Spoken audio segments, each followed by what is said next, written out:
allow I'm going to allow each person who's in this room tonight to be heard. I'm going to connect. I'm going to meet them right where they're at in the world and their circumstances or whatever it might be. And I'm just going to meet them in a genuine, authentic way. I'm going to connect to them with an effort to impact them, not to follow up with them in a way that I'm trying to get them to do something, to manipulate them or trick them in some kind of way to do something I want them to do. I think that is a powerful, powerful concept. I think it's a powerful tool that you and I have, each of us have, to build community. I would tell you some of the richest people in the world, some of the most impactful people of the world, really their primary skill set is community building. Whether it's a nonprofit, whether it's a small community group out in the world that's actually trying to monetize an idea, whether it's just a small group like this or trying to bring value out to people, our desire, our ability to connect to people and build a world class community of people around an idea makes it possible for others to get a breakthrough in their life. The power of a yes. See, we all committed tonight. Each of us committed time, energy, and ideas. We tried to prepare some thoughts of meaning and value. We said yes to this little venture that we're going on tonight. And what an awesome responsibility it is, because it could be that Ashley says one thing, it could be Joshua says one thing, it could be Francis, it could be Sabrina, it could be anybody that's interacting tonight and sharing content. It could be the release of that a yes for another person. See, I've been on a health journey for the last 3 years. I've lost 125 pounds together with my wife in a health coaching program that has given us life. It has helped us fully awake. It's helping us create the life that we want to live. And we we're benefiting from our health coaches who shared program with us. We're benefiting from the yes they said yes to 12 years ago. My health coach was going through a difficult cycle of life. He was broke in his business. Their marriage was broke. They were broke financially. They were broke in their mindsets. They were broke in every area of their life. And they were in desperate need of freedom. They were in desperate need of life. They were in desperate need of community. And they found all of those things because their health coach said yes. And because their health coach said yes, they were able to commit, get healthy, and 10, 12 years later, share a program with my wife and I. The power of a yes in a community of people can literally change the world. I've seen it happen in my own life. Just think about the power. So I'm just curious about a couple things as it relates to community building. I want each of us to think, when you're interacting with certain people in your day to day actions, how do they make you feel? Do you leave with an increase? Do you leave with a negative feeling about yourself? Do you leave with increased energy? Do you leave with some dread that you may have to talk to them again? What could it be? How do you? And so, do you ever think about how you leave people? Do you have interactions in your daily? Let's say it's maybe you're getting an oil change at a local dealership, or maybe you're buying a coffee at your favorite coffee shop, or you're just simply having interactions at work. Those people you're interacting with them, are you leaving them with a feeling of increase? Are you leaving them feeling better about themselves? See the outbound focus? Because to build a world class community, to be a world class community builder, to do something big in the world, you have to focus on the people that you're interacting with. So the follow up, the interaction, the energy exchange, it's actually about them. See, tonight's really not about me, although I'm sharing from my heart. I appreciate the opportunity Joshua's given me here, but it's really about you. I'm just curious, because most of us really are looking for an increase. We're looking for an increase in our health. We're looking for an increase in revenue through our business. We're looking for an increase in our relationships. We're really looking for a less stressed life. We're looking for a more meaningful relationships at home, maybe with coworkers. We're looking for a life where we're fully alive. We're not just doing life. We're actually creating life for ourselves and others. We really are looking for solutions to get an increase. in every area of our life. But I'm really curious about where where your ambitions are. I want you to really think about this. I want to ask you a couple hard questions as we're going through this process. But ambition, I want you to take just a second, and I want you to, you can write it down, you can think about it, you can just visualize it. But where are your biggest ambitions right now? Make a list. Are they a bigger house? Are they a house on a lake? Are they a nicer car? Maybe an upgrade to a better neighborhood? Maybe getting your kids in a private school? Are they, what's your greatest ambition? What's your heart's desire for your life? I want you to think just a second about what your biggest ambitions are.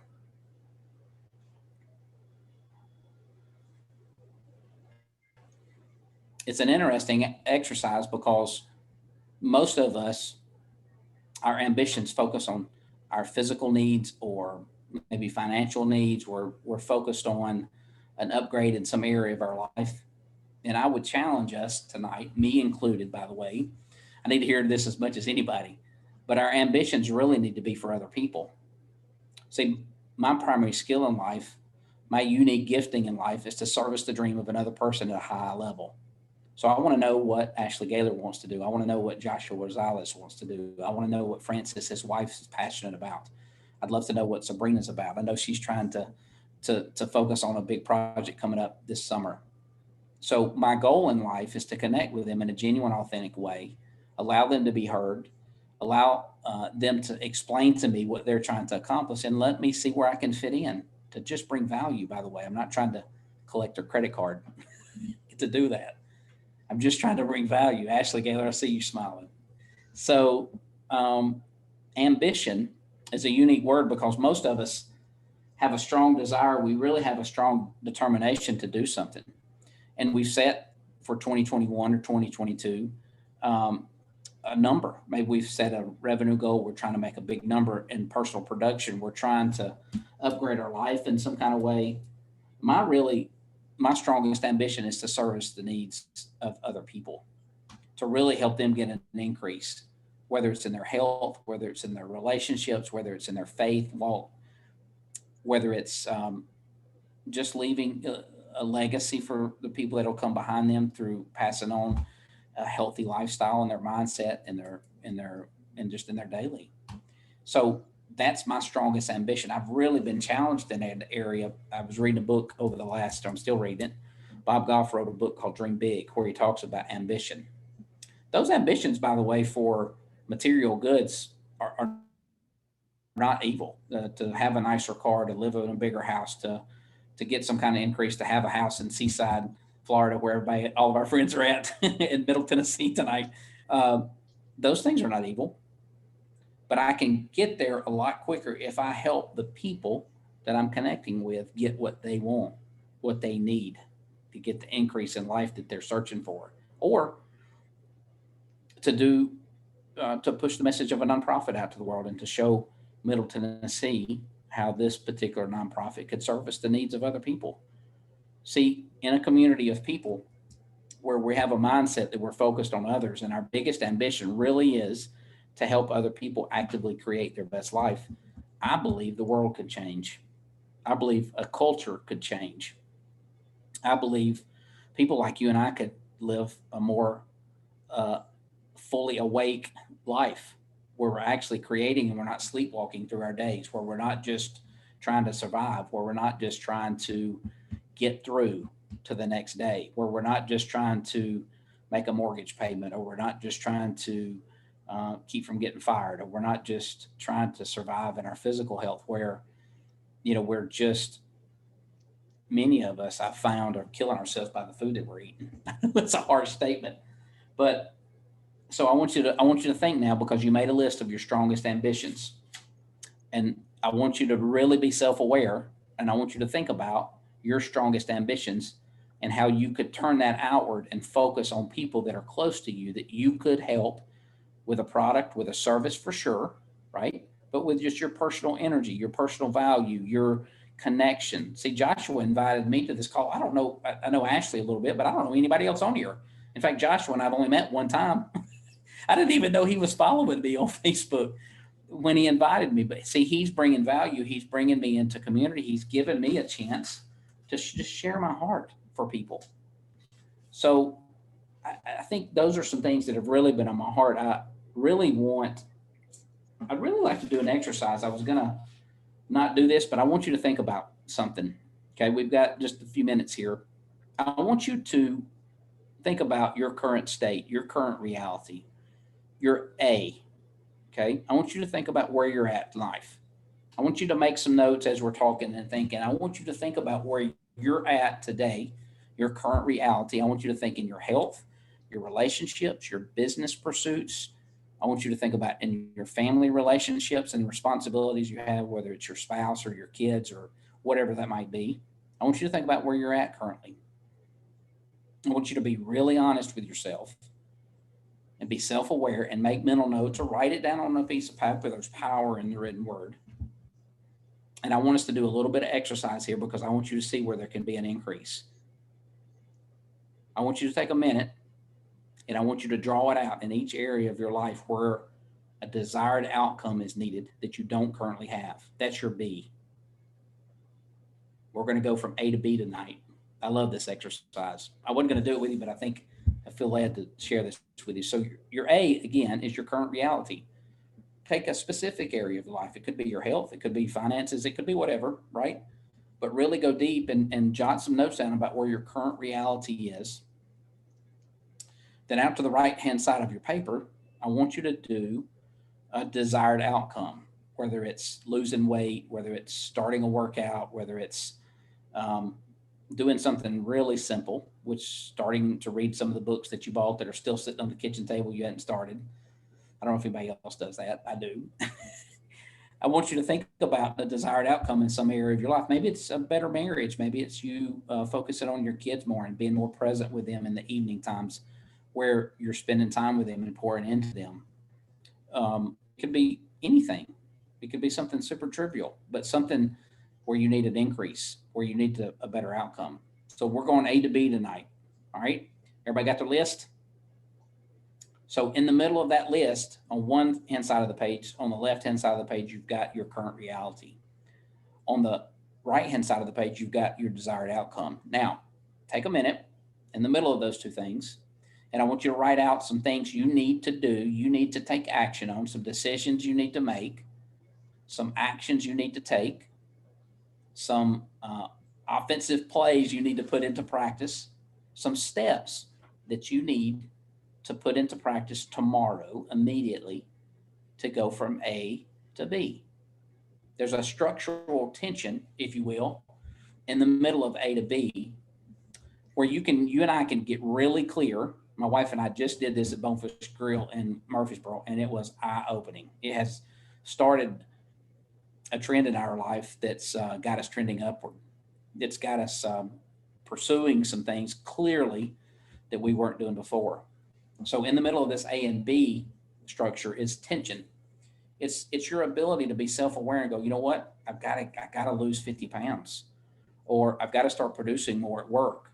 So I've got to be more intentional in my prospecting or in my follow-up. I've got to have difficult, hard conversations with people. I've got to allow my superior, my boss, to challenge me more. I've got to be more curious in my mindsets. I've got to look for growth. I've got to look and see where our adversity is and see those things as growth and versus some kind of victim mindset. I've got to, right? You see where I'm going here. There's a process of going A to B in this tension where we can write down habits that we need to institute or we need to put into our daily, then can help us get an increase in life. It's that simple. Now, let me ask you something. Are you clear on what you want? Are you clear on what you're willing to do to go get it? Those are big, big questions you got to ask yourself. Because without clarity on what you want to do, without clarity on what you're willing to do to get it, A to B exercise is no good. We're going to have the same conversation in 6 months. The next time we do this, we're going to have this conversation. It really is challenging for you and I. Look, this stuff is as good for me as it is for anybody. I'm still on a health journey. I'm still on a journey to be a better husband. I'm still on a journey to be a better dad. I'm still on a journey to develop myself in such a way that I can bring enough value that Joshua, Ashley, someone else would allow me into their life to bring value, to connect with them in community, to help them get an increase in some area of their life.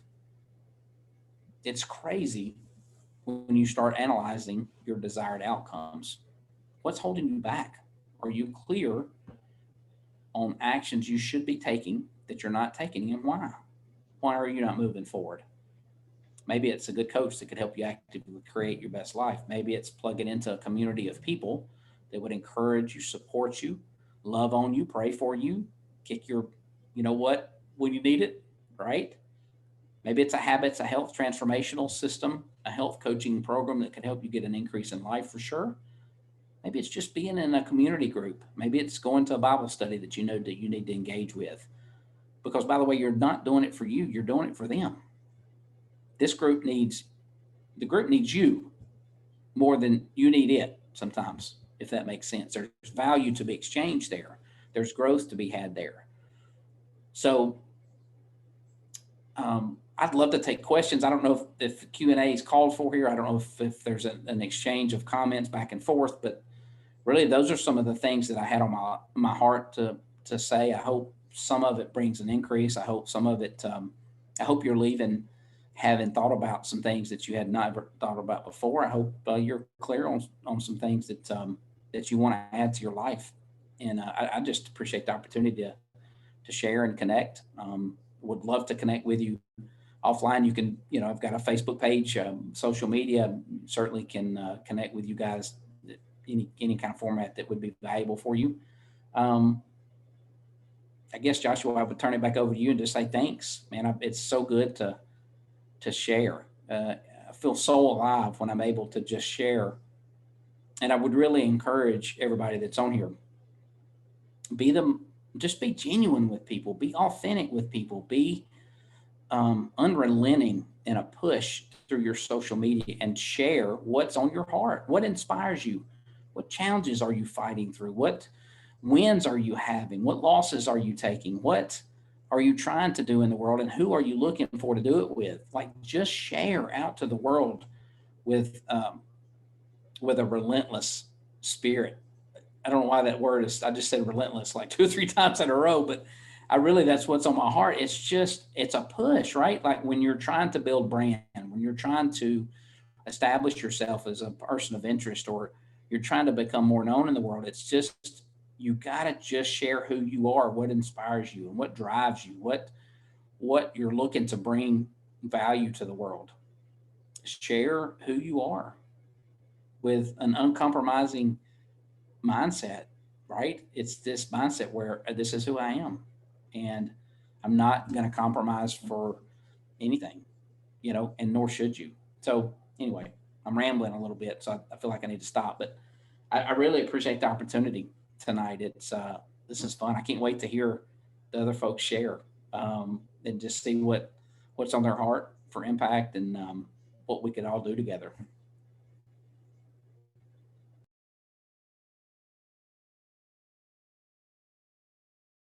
Thank you for sharing. I got a lot from that.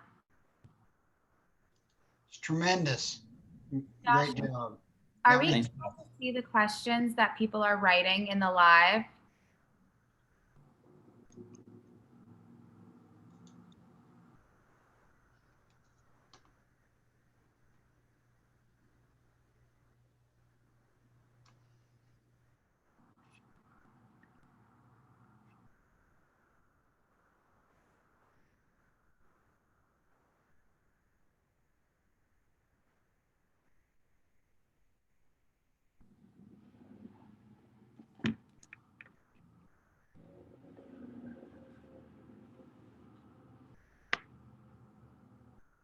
I'm not sure how it looks on your Facebook page, but on Break-Thru Nashville, as I click and then I have to go to another link.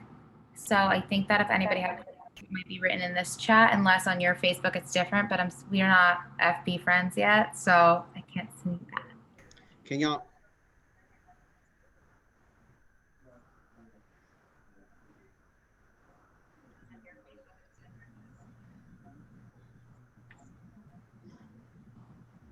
Okay, now that you approved me, I can see. Okay. Sweet. Can y'all hear me? Yes. Yes. Awesome. Thank you so much, Eric. Okay, now that you approved me, oops. I felt like this was an altar call. I was at church. Oh man. Oh goodness, thank you.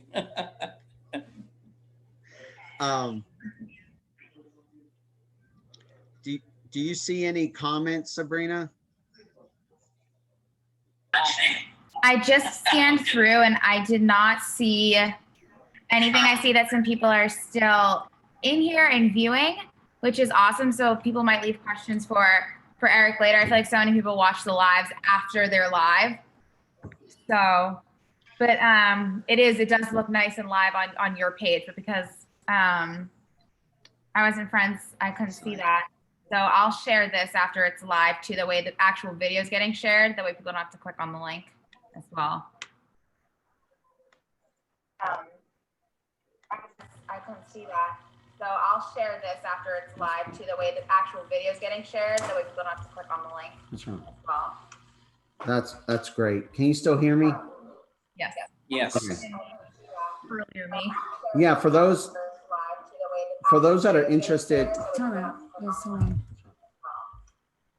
I'm getting some feedback, so hold on one second. Yes. Yeah, for those that are interested.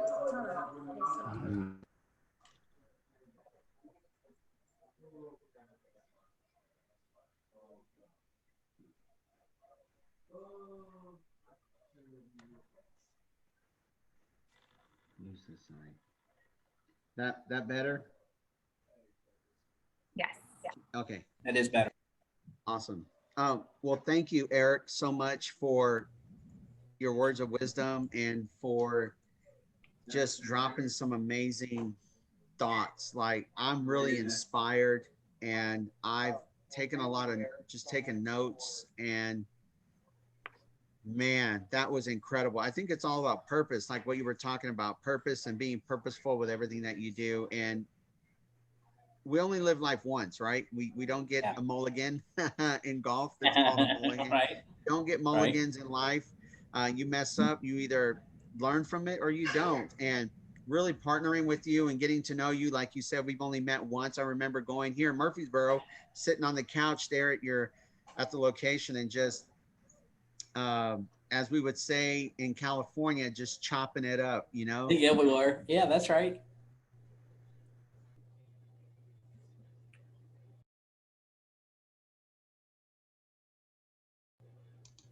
You're on mute, Josh. Yeah, I think Josh went mute.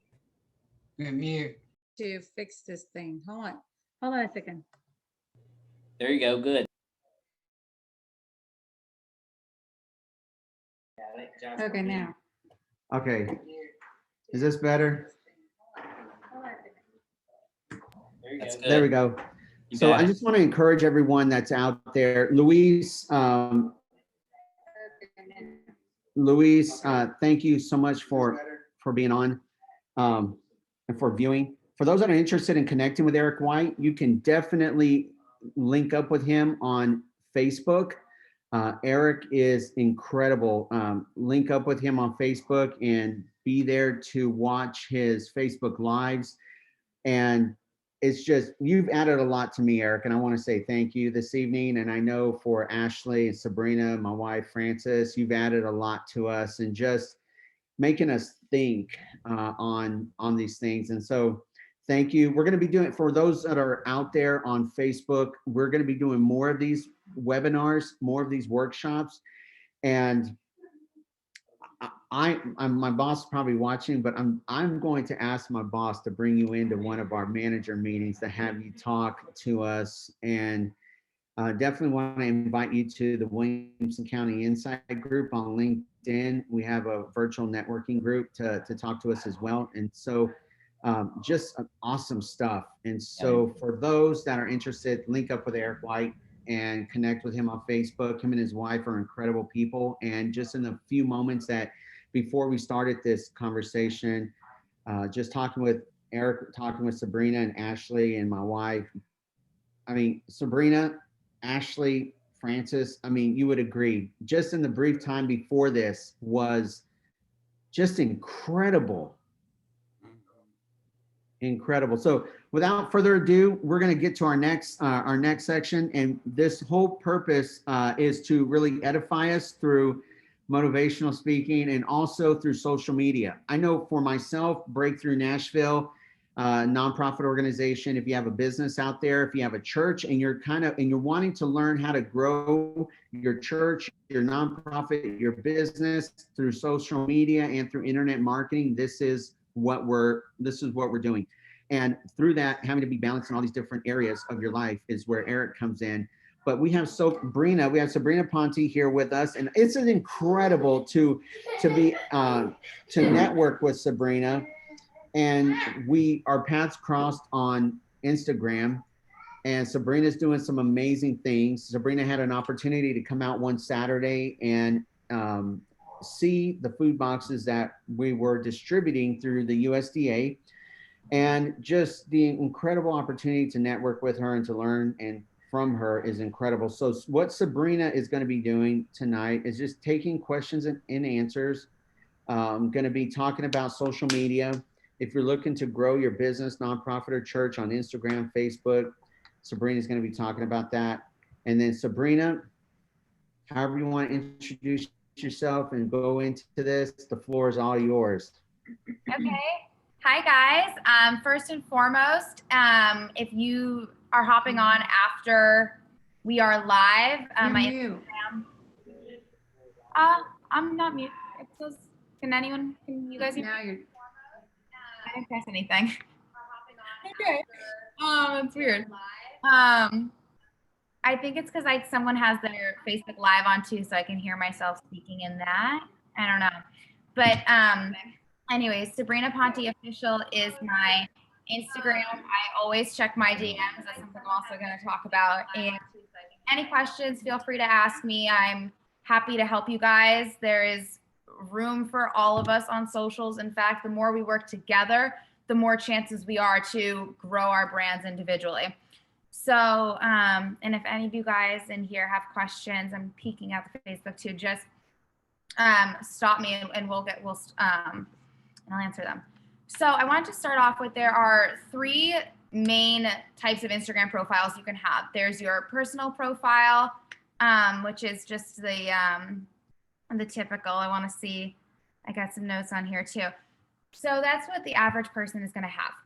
And then there's your business profile and your creator profile. So if you're someone that plans at some point or another, or are already looking to monetize your Instagram account, I would just go ahead and jump onto the business profile.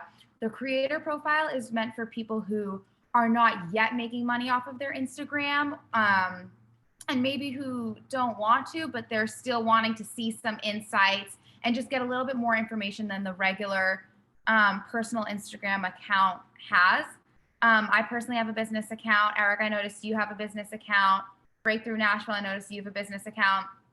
All I think are totally necessary. I went through Josh's actually the other day on the back end, and we realized some stuff which, we didn't know before. And Josh, I'm sure you can say it helps, when you can figure out your target audience and then what posts are doing better than other posts, all that kind of stuff. So if you're a business account, you're going to want those call to action buttons that the business profile is going to be able to offer you. Also, this happens more with personal profile, with public figure profiles than it does with businesses, but you're going to want to apply for verification every 30 days if you're not already verified, so nobody can imitate your business. So there's going to be a lot of companies out there who are probably doing the same exact thing as you, or there's going to be people out there who notice that you are a public figure, or you're trying to be a public figure, you have good stuff going for you, and they're going to want to try and sell something using your name or off of your page. Eric, for example, amazing life coach, but say somebody creates a profile, screenshots Eric's pictures, puts them on their profile, and they're like, you guys need to buy this supplement. This supplement is the reason that I'm doing what I'm doing. And that's not what Eric's about, but they can pretend to be Eric and sell something, and that discredits his name. So when you apply for verification, they ask for your identification. So every 30 days, your Instagram handle, your name, what you're known as, and then a picture of a government ID. You can just upload your license. It's as simple as that. And then they get back to you and the answer does pop up in your notifications. And it either says you have not been verified, it does not meet Instagram standards, or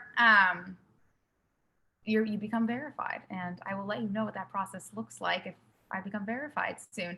But I do know that there's only 4 to 5 people, what I've heard from Instagram, who are the actual people who can press that button. Now there's probably a team of people under them, but there's a lot of people out there who should be verified and are who not. So it's just, or are not, it's just by chance how you get verified. So do not get discouraged if you apply every 30 days and it's not going through. I still think it's a great way to protect your identity. And if you're verified on one platform, it's easiest to get verified on Facebook, easier than Instagram. Then they can carry over, or it's easier when you have that carried over. So back to the insights, which you're going to have on your business profile, and you can choose nonprofit when it asks your type of business.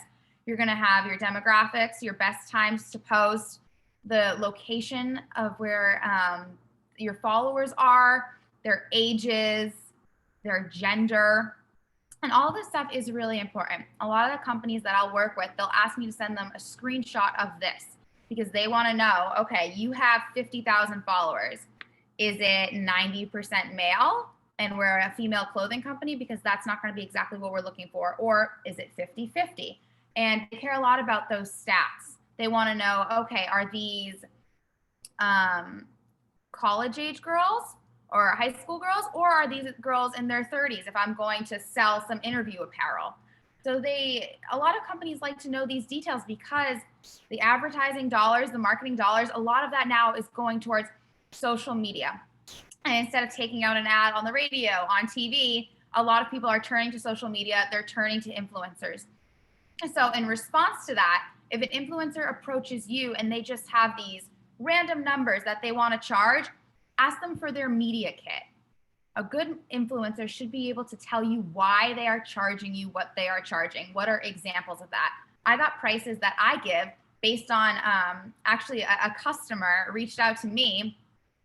They were like, okay, based on your engagement and your score. And I was like, oh, what are those? They're like, this is what we're going to pay you for a post. I was like, okay.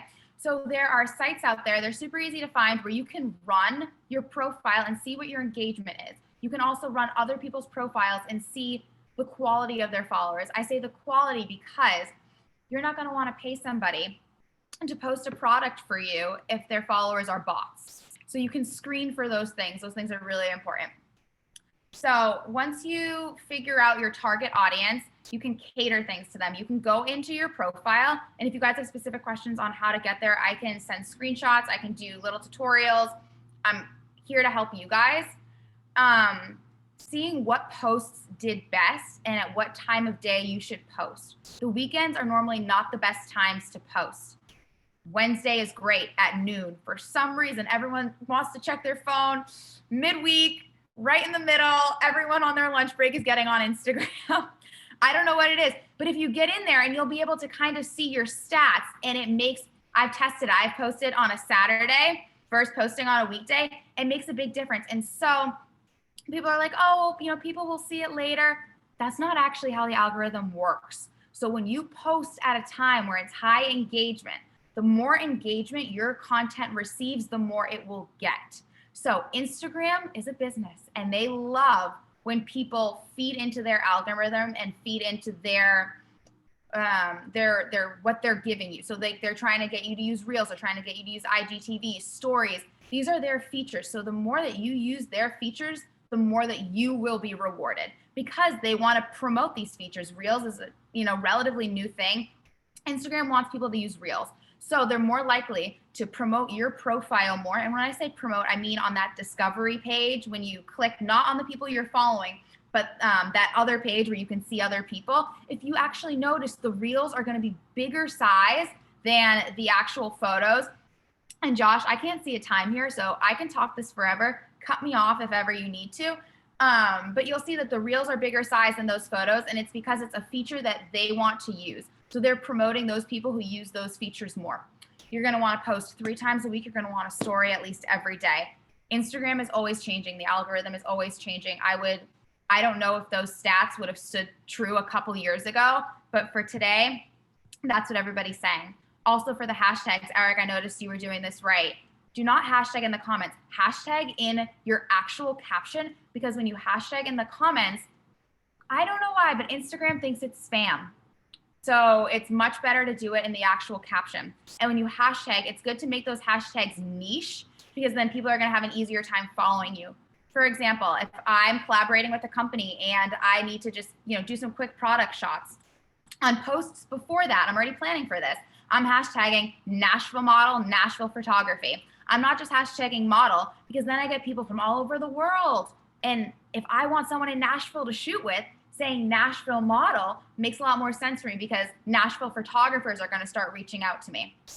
So the more niche you can be, the better.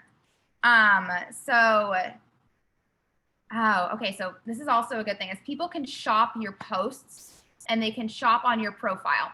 So because I have a business profile, I do have that resource. However, if you're thinking, okay, I don't need all of that right now, that's okay. I don't sell anything off of my Instagram, but it's something that I just have. So you don't have to. Sabrina, can I ask you a question? Yeah. At the end of a post, when all those hashtags, are you actually sitting having to punch every one of those in? Do you copy and paste? So it just takes a few. You just got to. Oh, did you say, do you copy and paste them? Sorry, I didn't hear that last part. Yeah. Or do you copy and paste them onto the bottom of it? I usually do different hashtags for every post.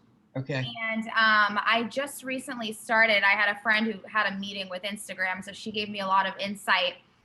I just started not posting in the in the comments about a month ago. And I don't like to do too much in the caption, because I don't want to look spammy. And people, like Eric was touching on, people love genuine. And I love that. So sometimes when you post too much, it makes it look like that it's a little bit less genuine. But I will take the time, and based on each specific photo and the type of people I want to bring to my account, I'll hashtag based off of that. They say to avoid hashtags like follow for follow, like for like. A lot of that stuff is spammy, and it's going to attract bots. So it's not something that's usually that's going to be worth it. I want to see what else I kind of okay. So your profile. Why do people follow you? What do they get from going to your profile? So for me, I was thinking, okay, I have all of my missions. I have everything that I want to do, but how can I portray that with my pictures? What can I give back? What's the message that I want people to get when they go to my Instagram super quick? And if I had one word, I want it to be positive. So I loved what you were saying about like an increase. Like I want people to feel good after they leave my page. So depending on what you want to do, having something to offer is going to be the best thing that you can do for your Instagram. Whether you're doing giveaways, whether you're giving them knowledge, there has to be some kind of value that they're leaving with when they go on your page. So however you want to do that, it's going to be different for everybody. And the consistency is a big one. Instagram also loves when you go live. That's another big one. And again, they prioritize their algorithm. So if you're not someone who has time to do 3 posts a week, something that I'll do is I'll prep my posts. And there's a lot of apps that you can do for this. I just do it in my drafts. And I will take all the content I need one day. And then I'm ready for the rest of the week. And because I post 2 other times that week, that first time that I posted is going to do better because of the other 2 that I'm posting. So it's the more you participate, the more engagement that your posts are going to get. So with that being said, if you go on Instagram, you post, and then you get off Instagram, your post is not going to do as well than for 5 minutes before you're posting, you're engaging on other people's Instagrams. Then you post. Then for 5 minutes after, you're still engaging. Instagram wants to see that you're actually using their product, and it's going to increase your engagement. It's going to increase the amount that it's shown on people's feeds. I don't know if you've ever gone to anybody's feed and you see it says post 2 hours ago is the first one. And then the post below that says 5 minutes ago. And you're like, well, aren't they in chronological order? And it's not always. It's based off of the algorithm. So it's like, and I'm sure Francis is gonna touch on this because SEO is something I really need to learn about. When you type something in, your page could be on the first page of Google, or it could be on page like 300. It just depends on where it gets placed. So like the SEOs have control over that. For Instagram, it's how you're, catering to that algorithm on where your post is going to be placed. So for nonprofits, I mean, it can be a little bit trickier than a typical business because you're not looking to make money off of it. However, the benefit is that you are going to come across genuine because you're doing something great. And that's really awesome. So connecting with like-minded people, I think, is the best thing. One of the ways that I grew my social media was other people posting me. And I swear by that, collaborating with people is one of the best ways that you can grow, because it's hard to get picked up by the algorithm.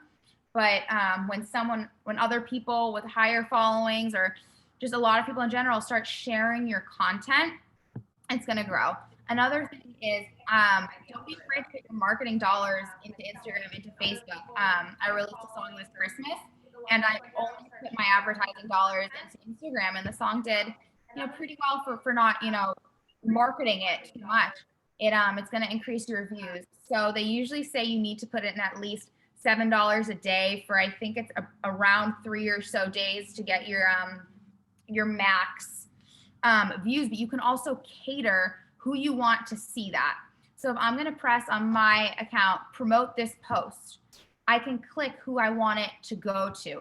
Where do I want it? Do I want it to go to people in Nashville? Do I want it to go to people in Boston? Do I want it to go to girls? Do I want it to go to guys? Do I want it to go to people who like pageants, people who like soccer? Like, you can cater all of this stuff, and Instagram gives you all of these resources. And basically, to grow your brand, the more you use the resources that they give you, the better. You do not need to stay on YouTube and watch these videos for hours and hours before you go to bed. Just play around on Instagram, see what's there, and you'll stumble across, oh, I can apply to be verified. Or another great tool is, before you post, go to advanced settings in your post, write a description of your photo. Josh, I know I showed you this one, and it makes the description available for people who are visually impaired, or if somebody has a disability, it reads it to them. And so you're making it more accessible to other people. And because your post now is not, it's including everybody, Instagram now is going to promote it more than it would have beforehand. So the advanced settings is also a great tool for people as well. I'm gonna see, does anyone have any questions in that group? I don't know how long I just talked for. I hope I didn't go too long. Let's see. Hey, Sabrina, I have a question. Yeah. I have a question. Yeah. What do you? Yes. Hey, Sabrina, I have a question. Hey, Sabrina, I have a question. Yeah. Hey, so I have a question. Yeah. No, no one's on. Hey, Sabrina, I have a question. Hey, Sabrina, I have a. There we go. Can you hear me? Yes. Sorry about that. So when it comes to nonprofits, Mm-hmm. when it comes to networking, one thing that has worked for me, and I'm still in the process of doing it, when it comes to nonprofits, is looking for social media personalities with like thousands, maybe tens of thousands, 30, 40, 50, 100,000 followers, and really connecting with them. Because one thing that I found out while looking at YouTube videos, as I do, you said you don't have to I'm not saying you can't learn from YouTube them, videos, but one thing that's really worked for me, and its consistency, is identifying social media personalities,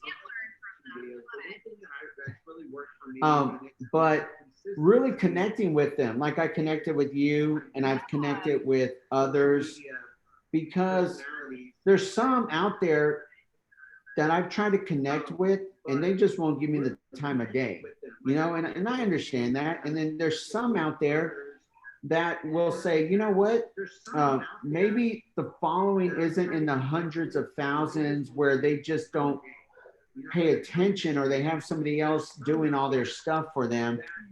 But you have social media personalities that actually check their own social media, comment on their own, will comment back, and you have a better percentage rate of connecting with them and sharing your story or what you're doing and have them partnering with you. And so that's one of the things that I do all the time is just combing through my Facebook and Instagram, looking for social media personalities, seeing who they are, what they do, what are their likes, what are their hobbies. And then if it fits, I feel like it fits the nonprofit or the cause that I'm promoting, reach out to them and talk to them. Now, my question is, what is the most effective way that me or anybody else as a nonprofit leader, community leader, can get your attention when it comes to messaging you or connecting with you? What is the difference? What would you look at as spam, or what would you look at as a social media personality? Say, this person's really not worth my time, or I really don't want to partner with them, or hey, something that they said resonates with me and I'd really like to partner with them. So I think the big thing, like you mentioned, is connecting with like-minded people. Sometimes you can tell whether or not somebody's going to answer before you even message them. And so we're kind of now we're on that kind of jumping point.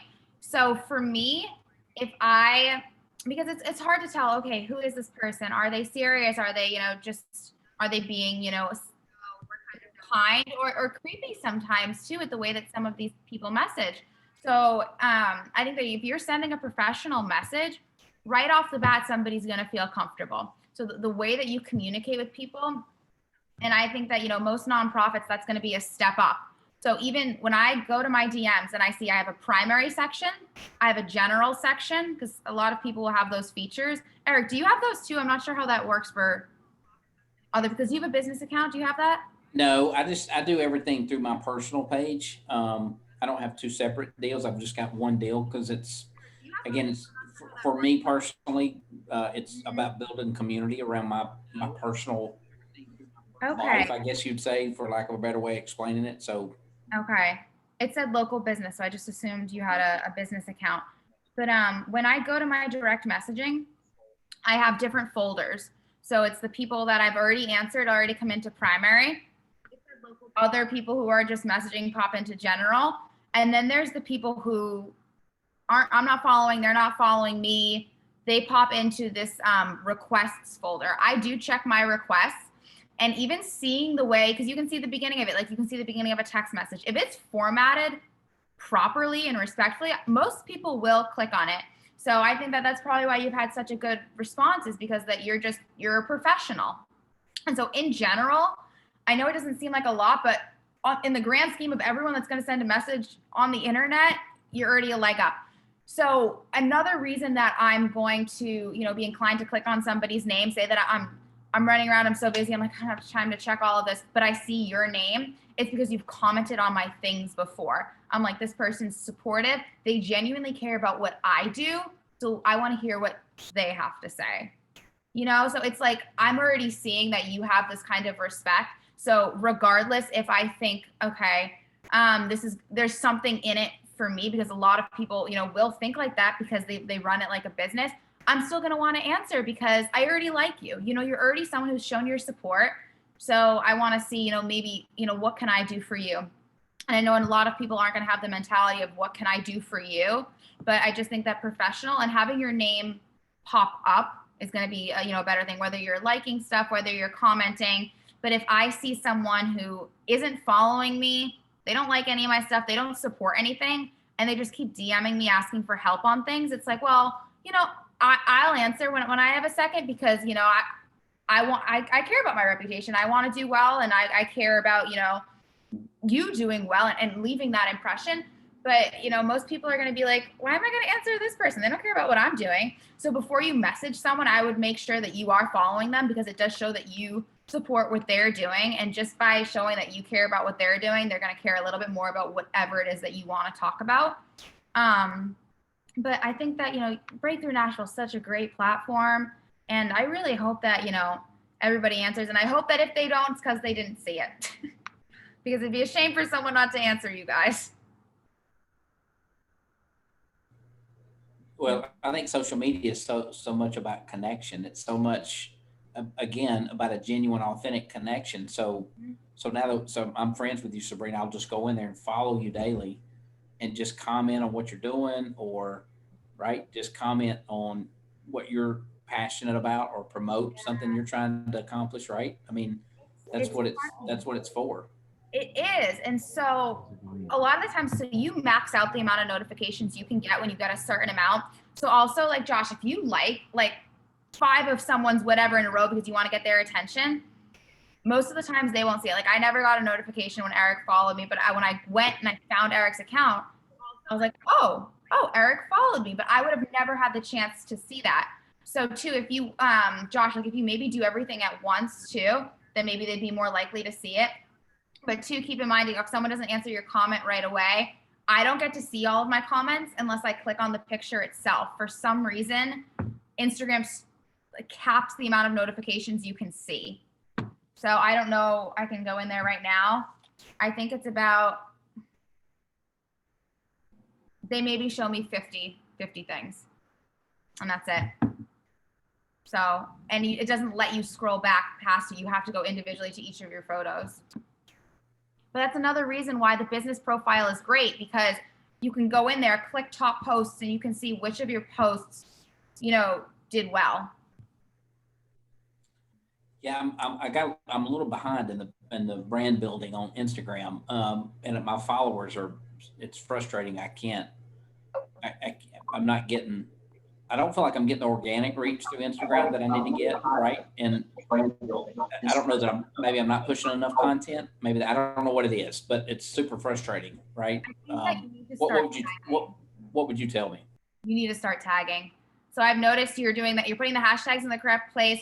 You're putting a location, but you have all these amazing stories from all of these people, and those people should be sharing what you're posting. And then also you like finding accounts that are like top transition, like health. Like there's going to be so many accounts that repost things like what you're posting. I know this girl, MC. She did a procedure. She went from being maybe like 360 pounds. She actually lost all the weight, and she just did skin removal. And I know that she was able to get a lot of sponsors for different things because she posted her full journey. But I noticed in her stuff, like she'll tag the Ellen Show. I don't think she's ever been on the Ellen Show, but she tags all of these things that she wants to do.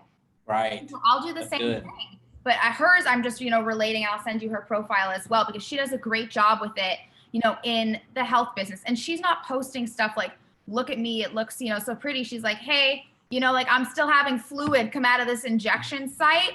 And I'm like, for some, I'm like, I care about it, That's right. Yeah. She's just so real and raw with how she describes everything. And then she has other people, and I'm like, how did everybody who got this, I believe it's when they put a band around your, what's that procedure? When they put a band around your stomach? Yeah. Gastric bypass. Yes, I believe that's it. And if that's wrong, then I'm sorry, but I'm anyways, he had something done. And then everybody who had the same thing done, they all follow each other, and they built their community. And so a lot of influencers, before I moved to Nashville, I looked up and I just did a lot of, fishing around on social media. I found people who are where I want to be in a couple of years. So even find accounts that are similar to yours and like just a little bit bigger. And it's like, okay, what are they doing? And it's not copying. It's like, you're just learning from somebody else. I sing, and I didn't, just wake up singing Whitney. I listened to Whitney, and then I'm like, oh, maybe I'll try singing Whitney. And that doesn't mean I copy her. You're showing an appreciation for it. But I would do tagging, because those people should be resharing the stories that you're sharing about them. And then also, like, I'll compare it to like a brand. But to say I post an outfit and I have half of it sponsored, half of it not, I'm going to tag the other people who didn't sponsor me, because then they will sponsor me. Or I can just like send them a message, that kind of stuff. But get people to share you. And that's, I think, the main thing. That's so good. So practical. I'm going to work on it.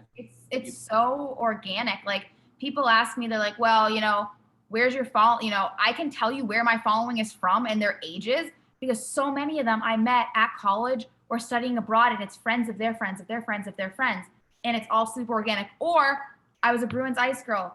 Barstool posted me. The Bruins stuff, I got posts for that. So I'm like, they're all hockey fans. You know, if you can say your niche following, then you're gonna have a much better chance being able to work with brands. Yeah, which helps grow your brand. So That's some great content. That's This so good. this is incredible stuff. Yeah. Thank you so much, Sabrina, for all your expertise and just sharing, because we're all on this journey of growing our brand. And it's actually pretty incredible because, you know, for me, I've seen that before COVID, I was really into networking, and I'm still into networking. But when COVID hit in the banking industry, we weren't able to go out anymore. We weren't able to meet with people anymore. We weren't able to have networking events anymore. We weren't able to have a lot of things. And so I think a lot of people got caught flat-footed because it's like, oh, now what do I do? Now what do I do? I don't know how to use social media. I mean, I barely, know how to text message or something, but for me, it was through the nonprofit that I was able to use social media, and I was able to build on that, go to YouTube videos and listen to podcasts and really sharpen my skill set. And I really have seen my skill set come a long way from LinkedIn when I first just used my LinkedIn just to have it, but now I utilize it a lot. And my skill sets have become more sharp. And there's a story of this big guy and this little guy, and they had a contest of who's going to cut the most wood. And so they were in the forest. So the big guy and the little guy start cutting wood down, cutting these trees. And every 45 minutes, the little guy stops and he leaves. The big guy's continuing to chop these trees and chop wood. The little guy comes back, and then 45 minutes later, he goes again. And the big guy, at the end of the day, the little guy cut more wood than the big guy. And the big guy's like, what in the world did you do? Every 45 minutes, you went to go take a break. And the little guy said, no, I didn't. Every 45 minutes, I went to go sharpen my axe. And so when I came back, I chopped down more trees than you did. Why? Because he took time every 45 minutes to sharpen his axe, and really utilizing that to say, every 45 minutes or every day, we got to be sharpening our skill set around sales, skill set around social media, skill set around the how do I, because if you don't, it only takes days for your skills to become dull in anything that you do. And so it's about sharpening the axe, sharpening the sales, sharpening how just everything about it. And so I continue to see every day that my skill sets become sharper and sharper and sharper. Why? Because I make it a point, and I'm purposeful, like Eric was saying, to sharpen my skills and to learn, and to learn from you, Sabrina, to learn from my wife, even though, we're under the same house, and I have to like drag stuff out of her, but it's good because she's there when the rubber meets the road. But thank you so much, Sabrina. For those that are out there and they're wanting to connect with Sabrina, definitely reach out to her. I'm so honored that Break-Thru Nashville has the opportunity to network with Sabrina. Sabrina's doing some great things, and we got more great things coming up. And so with that, Sabrina, thank you. I appreciate you so much. Eric, thank you again for everything that you've brought, all the value you've brought. And Sabrina, if you have a last words, and then we're going to transition to Francis. I just want to say really quick, I just thought of this. If you have the opportunity to put your QR code on your business card, I would, because it can scan right over, and then they're automatically following you, or you can have it scanned directly to your website, your pages, whatever. But a lot of the times it's like, oh, pull up your Instagram and then loading, and then you got to type it in on someone else's phone. Hand your business card. Looks like you take a picture, like everyone does with the menus these days at restaurants, and then you're good. So I know Vistaprint does it. It's super affordable, and they have a lot of great options. But I just got some, and I figured I'd share that. So. Awesome. Yes, that's a great idea, and my wife is an expert at that, and so I'm going to be utilizing that.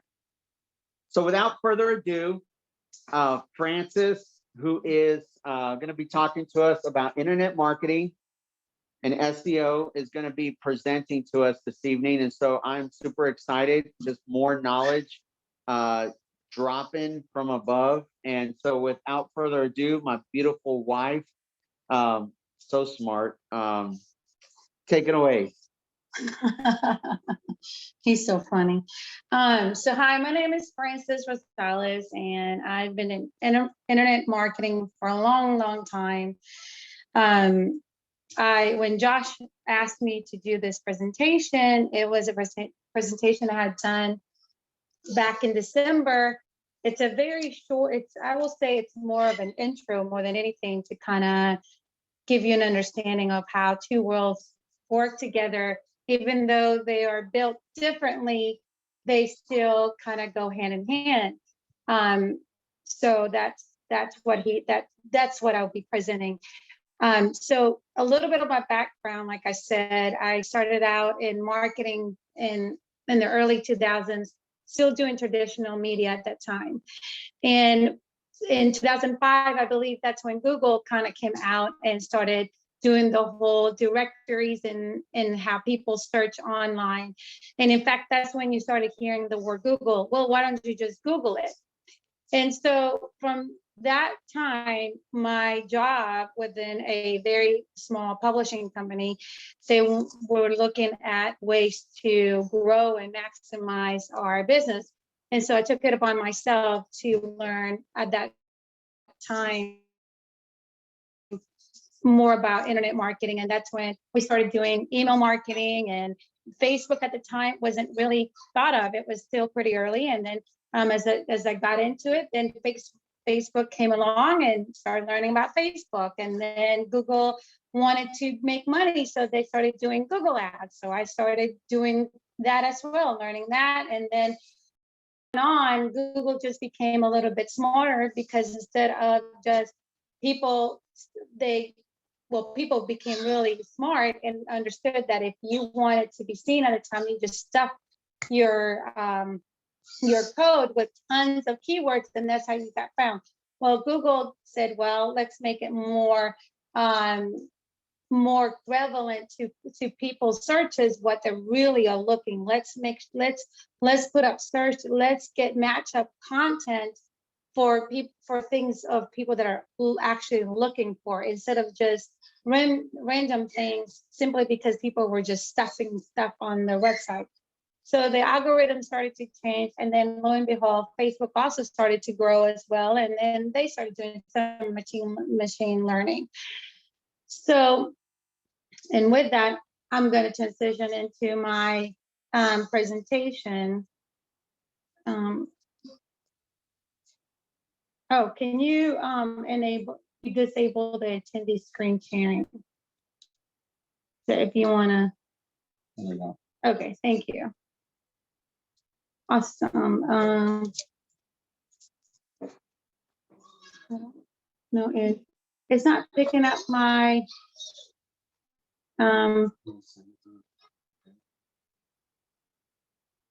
Yeah, I'll do that. Okay, I'm sorry. It's not picking up my. We've had so much difficulties today. I'll give you my. Yeah, I'll do that.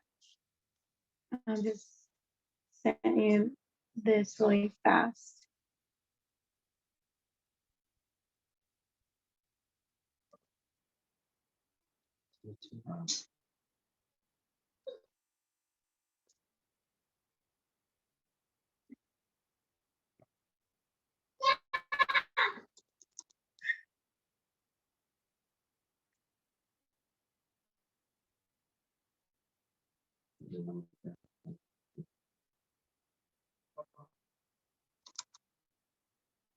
That one. Okay, just let me.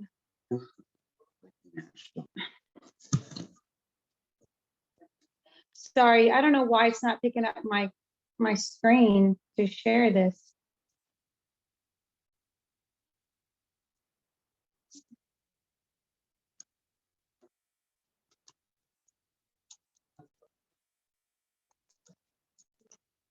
I don't have your break.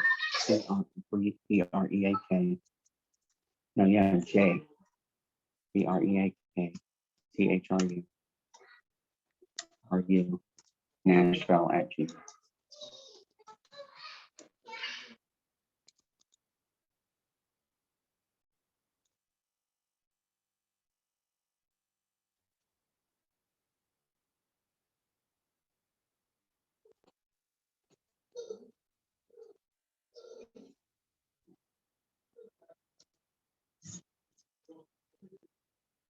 There it is. Okay, awesome. So he's getting that presentation, so we're getting ready to share.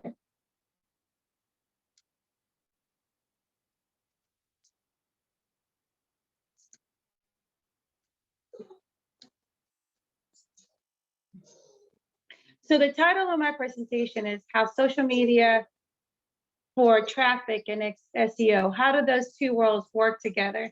And we're getting it up. So you're probably thinking, how in the world does those two work together when you don't necessarily are seeing search results show up for social media? But I'm going to prove to you that it is worth your investment to do both, to do social media and SEO, and we'll get a little bit of that.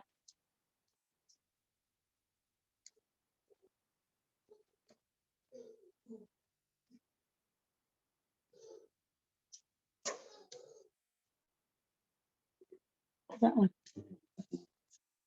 Oh, right. Do that. Can you do that? Yeah. Listen.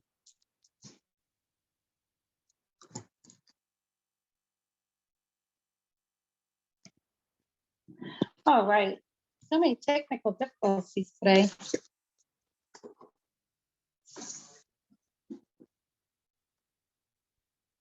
Okay. Can everybody see the screen? Awesome. Okay. So how does social media affect SEO? Well, there's studies have shown that the two work together. In fact, the more engagement you do in social media, like Sabrina was encouraging everyone to do, talking about the different types of engagement that you can do, that will also correlate into how Google will pick up and start pushing you up through the rankings. So even though Google is not directly looking at social signals as a way to push you in the first page when you're on a search result, they do look at your social signals for that. And the way that Google is working, and nowadays, they may come to you and tell us today no, but tomorrow they can totally change you. And that will also start impacting whether you're going to be found in the organic side or not. And so why is Google important? Well, when someone comes to google.com, there's about 3.5 billion people that make a search every single day. So you're getting a whole lot of traffic or search volume just for people going through Google. And in an average, people search on using Google about three to four searches every single day. And in fact, and if you're in the product industry or even a service, or even if you're on, like here, we have a lot of nonprofits, but even if you are a nonprofit as well, people are going to be doing the first search is going to be in Google. So 35% of product searches start in Google. So that's very promising. So what about social media? Just like in Google, there's 3.5 billion people that use Facebook worldwide. Also, 54% of social browsers use social media to search products. So not only are people searching for in Google, they're also looking for stuff in Facebook as well. And users spend an average about 3 hours per day on social networks and messaging. So imagine that. People tend to spend quite a bit of time in social media looking for information or just doing engagement. So let's talk about the expert. Matt Cutts, that's a picture of him. He used to be in Google. He retired a few years ago, but he was the expert of Google. And every time anyone had a question, he was the one that will answer most common questions. And back in a few years ago, someone posted this on Twitter, and they said, "Hey Google, is Facebook and Twitter signals part of ranking algorithm with Google, and how much do they matter?" So what that means is Google taking into account the social network signals.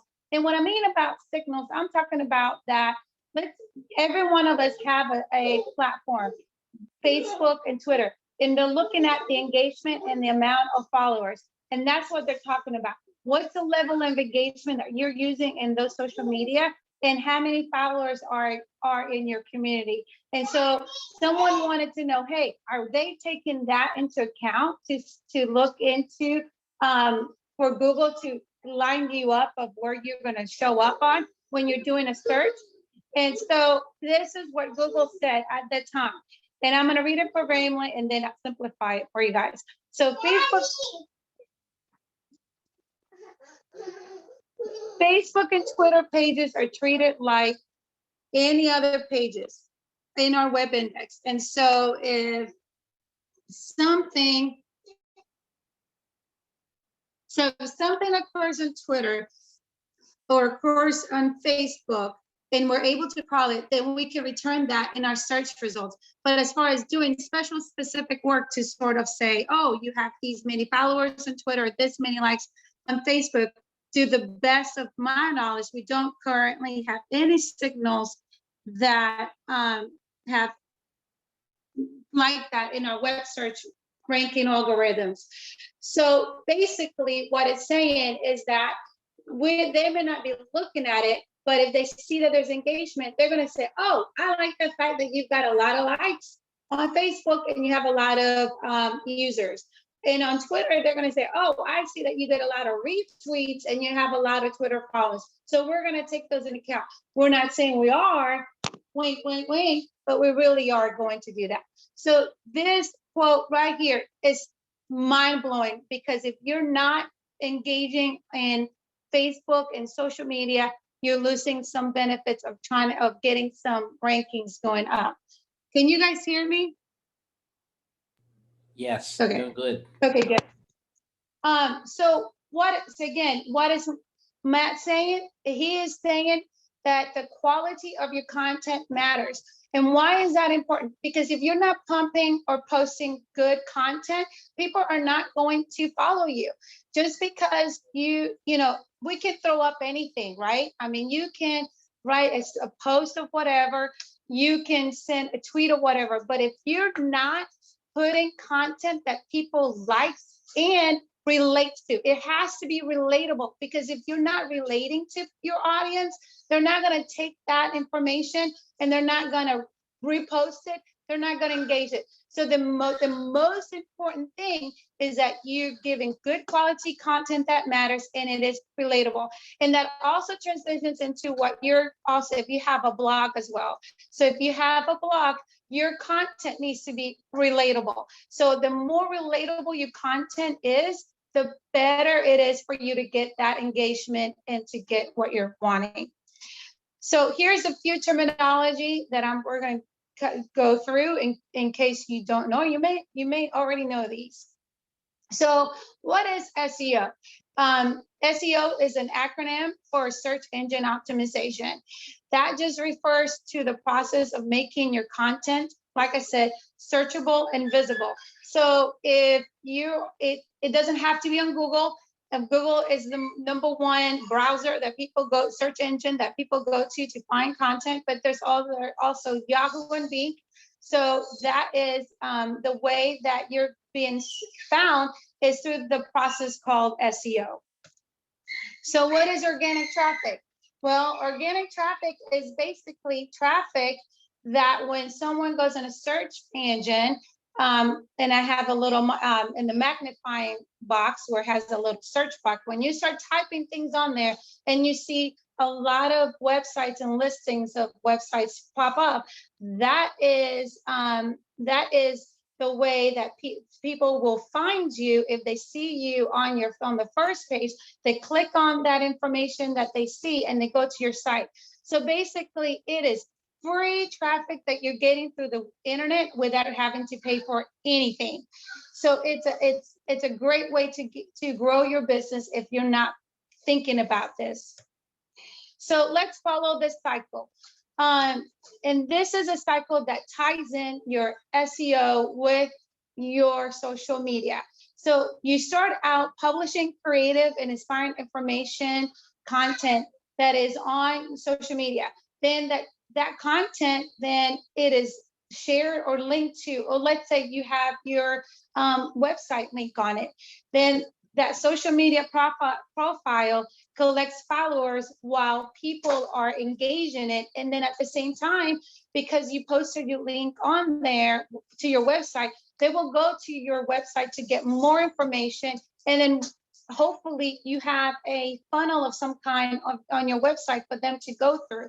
And then from that one post, you start to see your community to grow around your brand. So you're building brand awareness at that point.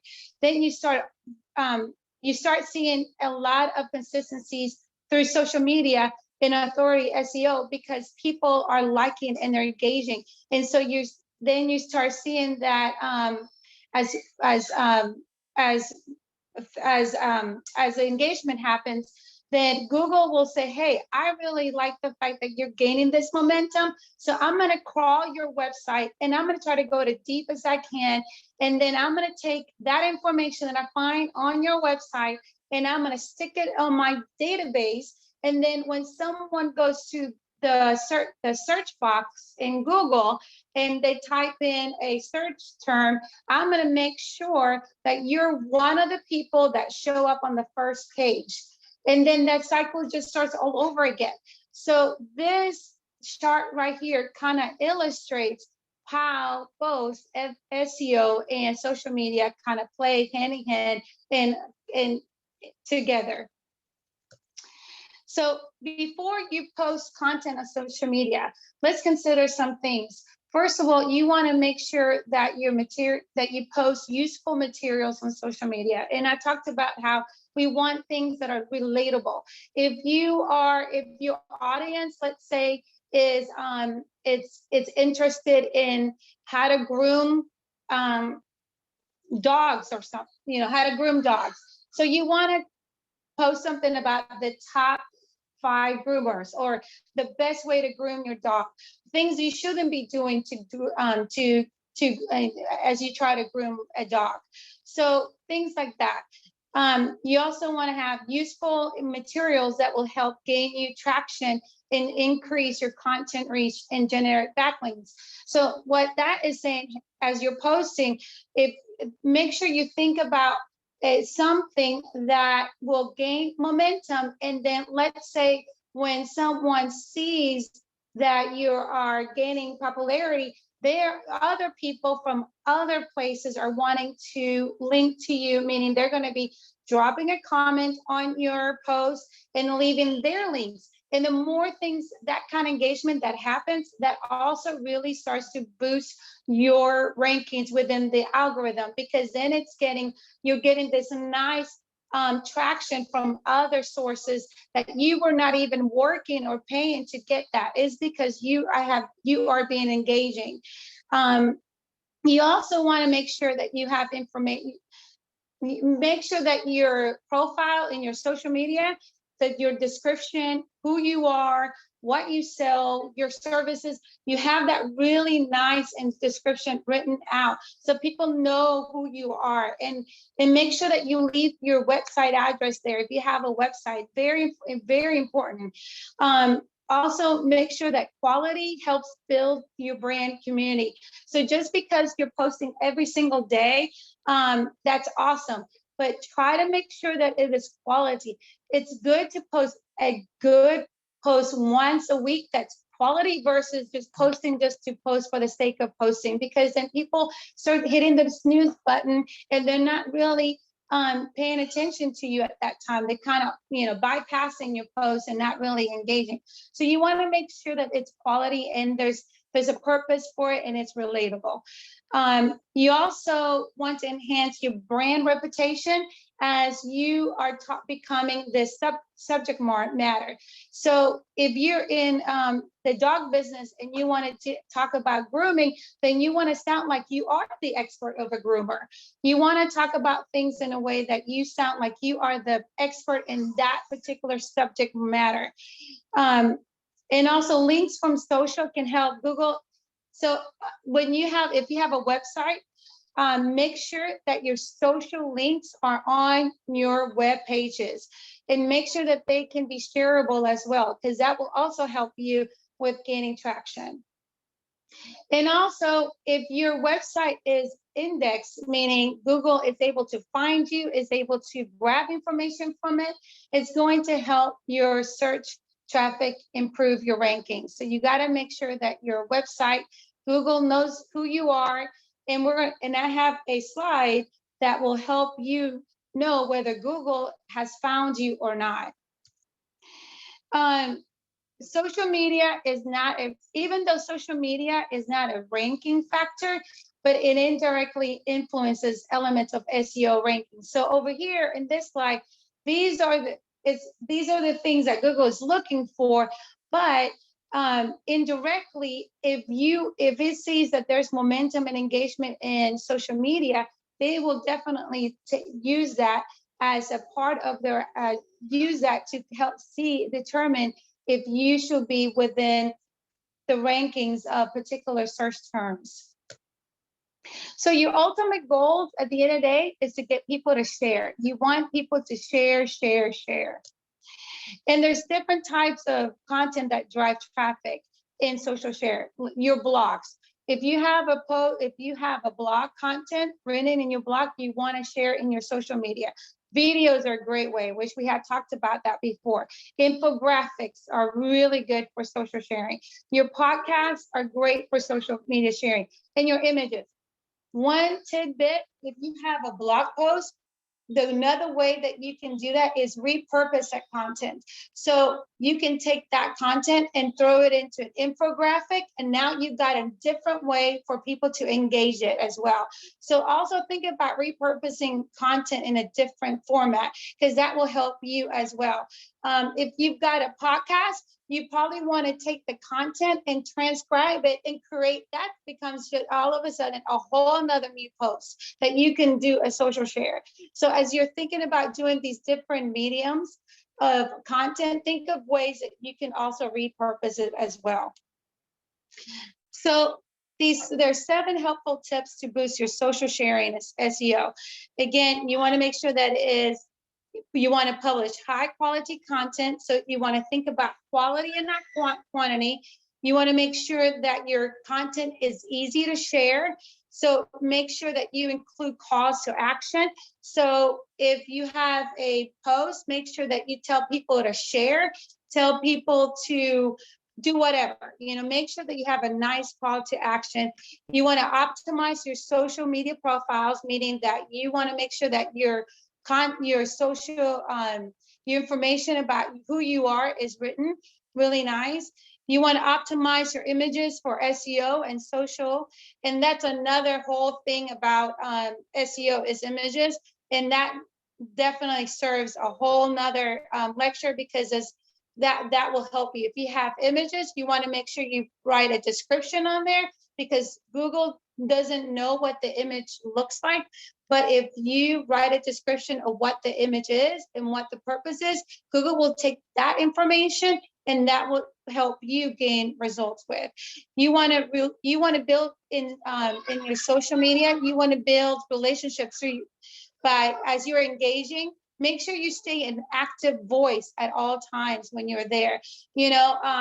So you want to also respond to your customers. So let's say that you post something and people start commenting. You want to go back and you want to comment back and try to stay upbeat and positive and be and sound like you're that expert of what you're sharing. So you want to interact with your followers. Don't just throw things up there, also engage with them.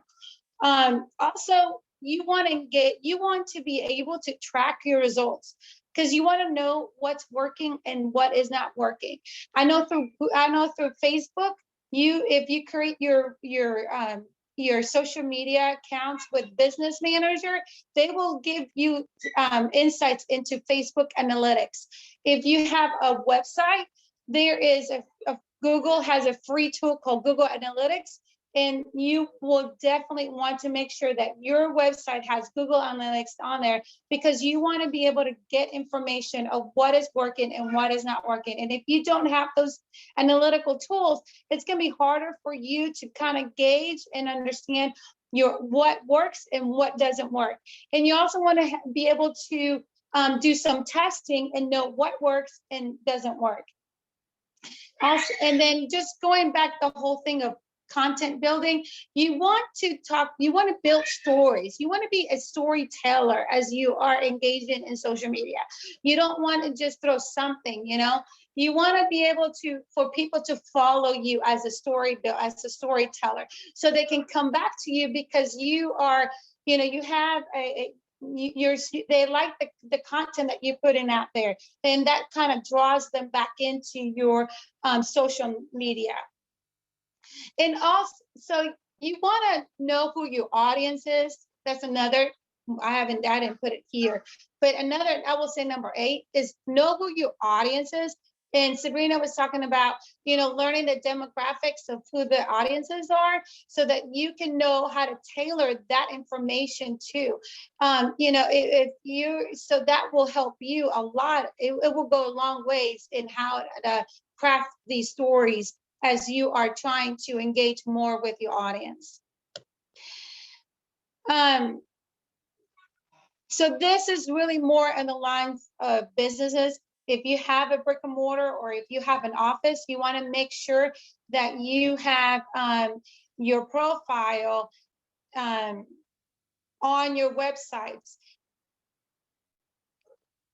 And you want to make sure that all of your information about your business is consistent throughout, because the worst thing that can happen to you is if you have mismatched information.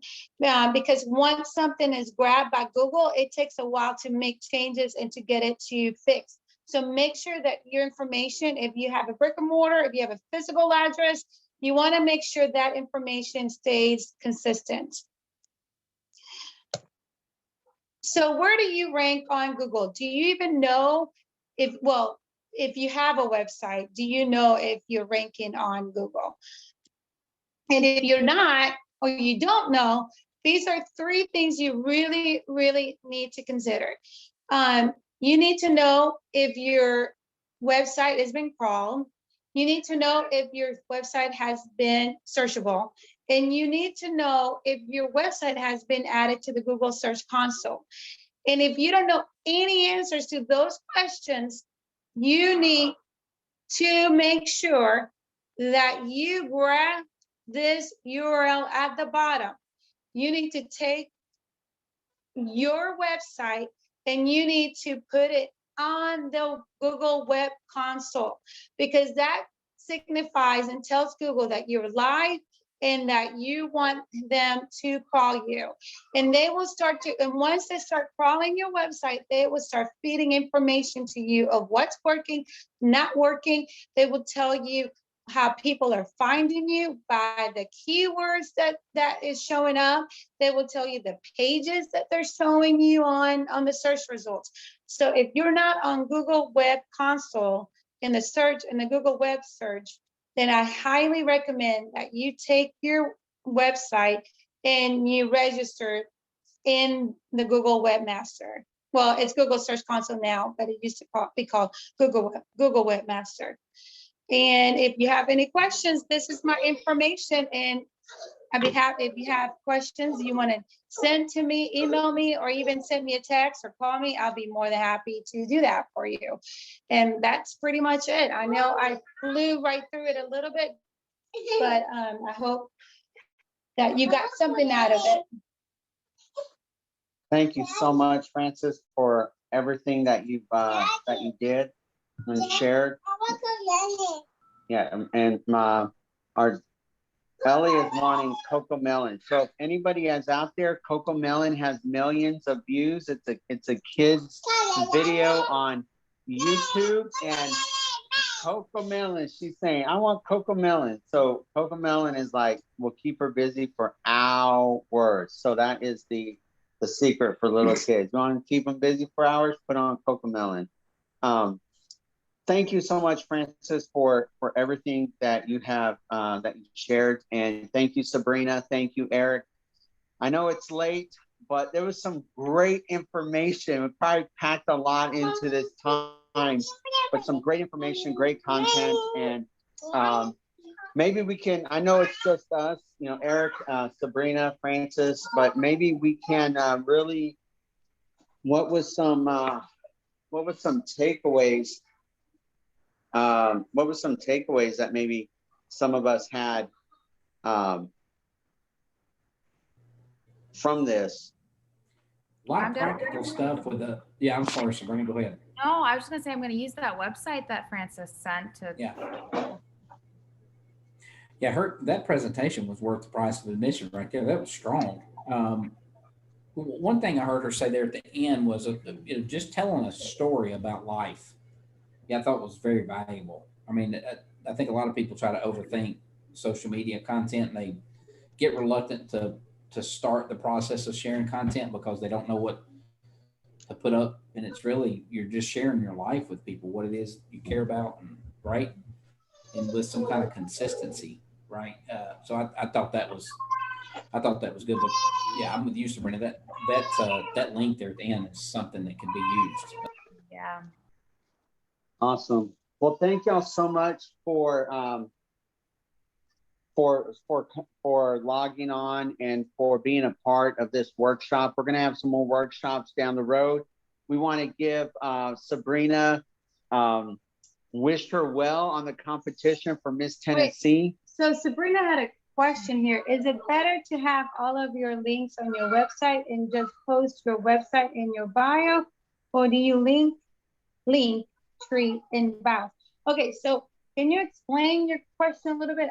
Yes. I think I'm understanding your question, but I want to make sure I understand your question. So I have my Spotify link, my iTunes link, different codes for different sites, stuff like that. So I have a link tree in my Instagram bio. I can also add my website, which I just made this month, to that. Or, so because you can only put one website in your Instagram bio, do I put the link tree and then people can just click on any link they want? Or do I do the website, but then people have to find it on the website? So I wasn't sure if that made a difference. That's a good question. So I think posting your links, all of them, is the best way to go. That's what I have. Okay. In my expert opinion, I would say that no, Linktree, I just found out. I was looking at your Instagram and I was like, and then other people, I was looking at their Instagram and I was like, how they have all these links? And then I was reading, it said Linktree, and I went there and I was like, it totally changed my life. I'm like, this is how people are doing it. I would say for me, keeping it simple, like Francis was saying, is if I can click on a link and it takes me to Linktree, and then I have the option to click on multiple different links, for me, it's a lot better than going to a website, because after a few minutes, or actually probably a few seconds, I would just probably get tired and just say, you know what, I'm just gonna go, yeah. But you want to put those links on your website too. I mean, you want to do it, like you want to do it social media and do it in your website as well. Yeah, I have them on both, but right now, like I made my website on Wix. I don't know how you feel about Wix. It said that it was the easiest way to make it, and then everyone's like, why'd you make your, I don't know. But I made it, now I just need to work on, the SEOs, and they give me an option to add in certain keywords. And so like when I type in my name, all of my socials come up, but my website's not for, pages to come. So I was like, let me just put in my link tree. I have the links on my website as well, but people are more likely to stumble across my Instagram, and then they can find my links through there than stumbling across my website and all that kind of stuff. I would even say, Sabrina, to you and Francis get together, and Francis can look at your website and kind of comb through it, give some feedback on it as well. Yeah, I know you guys are so busy. I can send it over. I didn't know if it was ready to put in my bio yet. I feel like it looked a little bit, little college project-y. Yeah, I would love to help you. Thank you. I really appreciate that. And same with socials. I know you said it was a mess, Josh. I think you're doing good, but we got to go through I'm all over the board. It's trial and error, literally, for me. Trial and error. No. Trying. I know that I got to take a lot of pictures. I know I got to have videos. I got to use Reel on Instagram more to really create more awareness and just networking with yourself, and picking my wife's brain and other people that are on social media. Just kind of, I always have this, the saying is always true to me: success leaves clues. So when you look at someone and they're successful at whatever they're doing, they're going to leave clues, and all you have to do is pick up on those clues. So I'm always looking at success leaves clues, and I'm always looking for clues. But thank you again, Sabrina, for everything that you've brought, and for being such a great resource. And Francis, thank you so much for being such a great resource. And it's awesome. A lot of small nonprofits and small businesses don't have the thousands of dollars to spend on great content. And so to be able to record this, put it out there on Facebook, and then be able to network with people around this is just incredible. I mean, people charge $1,700 and up just to consult you on social media. I mean, it's crazy, but I mean, it's necessary. I mean, it's a necessity. So I can totally understand the time, the effort, the expertise, all that into it. But some of our nonprofits don't have $1,700, and they're having to just figure it out. And so to bring this is great. So for those of you that are watching, thank you. If you have any comments, leave them after we upload this to Facebook. Definitely want to get back to you, answer any questions. Sabrina, Francis, Eric can answer questions as well. Thank you again for joining the workshop. Stay tuned for more, for our next workshop happening in July. And we'll be talking about another topic. Thank you, Sabrina, again for joining. Thank you, Francis, for joining me. And thank you, Eric and Ashley, and those of you that are watching. Looking forward to reading the comments. Y'all have a wonderful evening. We'll talk to you soon. Bye.